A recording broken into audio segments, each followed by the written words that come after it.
ముందు వెనుక ఆలోచించకుండా నీవు చేసిన అనాలోచిత పని ఎంతటి అనర్థమును తెచ్చిపెట్టినదో చూసితివా బాలిక?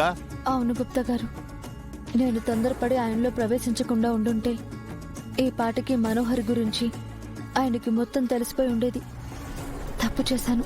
ఇంకను ఆలస్యము చేసినచో మరిన్ని అనర్థములు జరుగును బాలిక.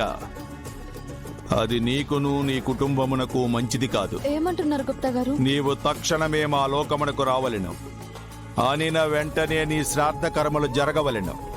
ఆలస్యము అయినచో నీవు దుష్ట శక్తుల పన్నాగములకు బలి అయ్యదువు.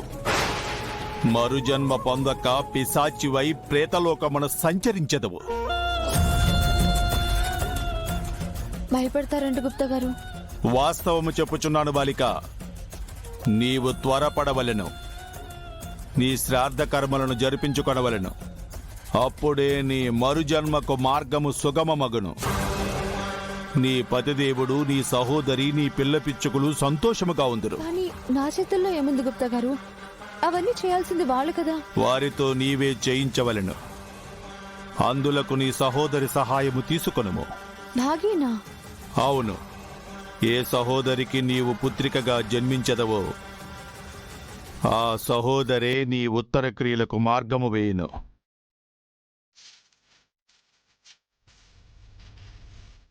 అక్క,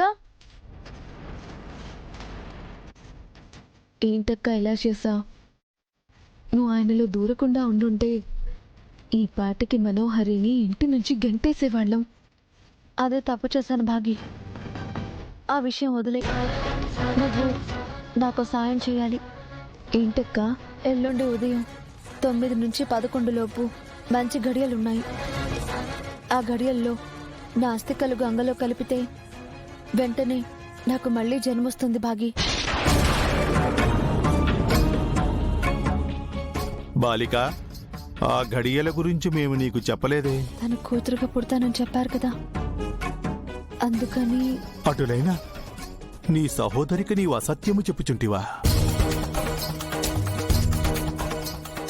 వీలైనంత త్వరగా నేను పైకి రావాలి, మళ్ళీ పుట్టాలి, అంతే కదా.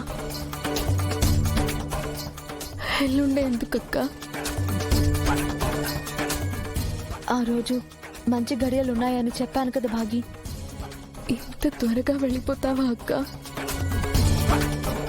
ఇప్పటికే ఆలస్యమైంది. నేను మళ్ళీ రావాలంటే